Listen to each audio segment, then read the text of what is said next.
Kali ini kita akan membahas tentang penggunaan simple present. Apa itu simple present?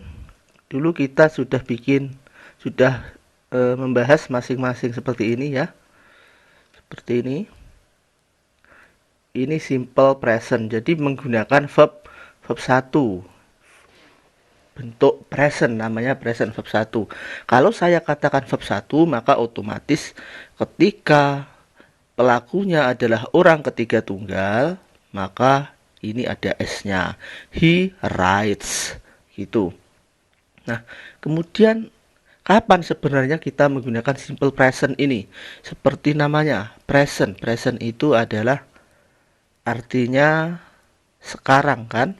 Masa sekarang itu present. Simple present itu digunakan untuk menunjukkan fakta di waktu sekarang, sebuah misalkan rutinitas, kebiasaan.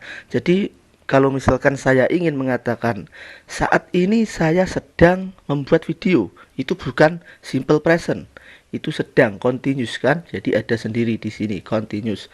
Simple present itu jadi misalkan kebiasaan, saya setiap hari bangun pukul 4 pagi misalkan, itu kebiasaan. Mengapa disebut present? Karena memang sekarang.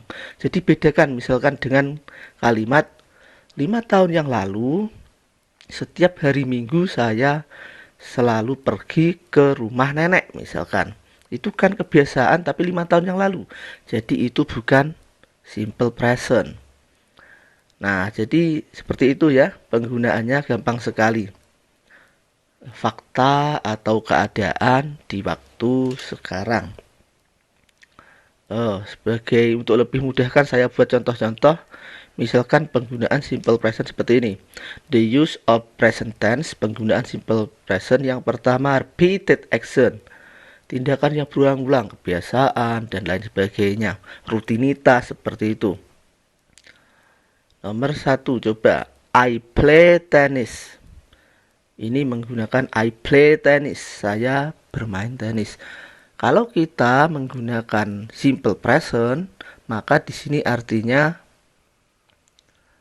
ini adalah kebiasaan atau rutinitas saya atau sesuatu yang saya tekuni sekarang ini. Walaupun pas saya ngomong ini agak sedang, tapi intinya ini adalah aktivitas saya bermain tenis. Kemudian nomor 2, the train leaves every morning at 8 a.m. Kereta api berangkat setiap pagi pada pukul 8. Nah, ini jadwal ya. Suatu rutinitas dari kereta api. Menggunakan simple present juga. Kemudian, the train does not leave at 9 a.m. Kereta api tidak berangkat pada pukul 9. Ini juga fakta. Jadi menggunakan simple present. Loh, mengapa ada does? Nah, perlu diketahui dalam bentuk negatifnya maka ditambah do atau does. Does itu sebagai pengganti jika subjeknya ada S-nya. Ada tambahan S-nya yaitu pelakunya ketiga tunggal ini. The train does not.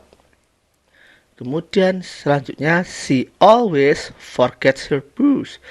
Dia selalu melupakan dompetnya. Ini fakta loh ya. Jadi menggunakan simple present. She always, selalu. Kemudian karena always ini tadi karena dia she menggunakan forgets bukan forget. Verb 1. Kemudian he never forget his wallet. Dia tidak pernah melupakan dompetnya. Kita menggunakan never yang artinya tidak pernah. Jadi masing-masing tenses itu biasanya punya kata keterangan sendiri, adverb sendiri. Always untuk simple present kita kadang menggunakan always artinya selalu, never artinya tidak pernah. Kadang juga ada usually biasanya, terus often itu sering. Jadi ada adverb seperti itu biasa itu dalam penggunaannya. Kemudian bukankah dalam rumus kita selalu mengatakan subjek plus verb 1 gitu kan?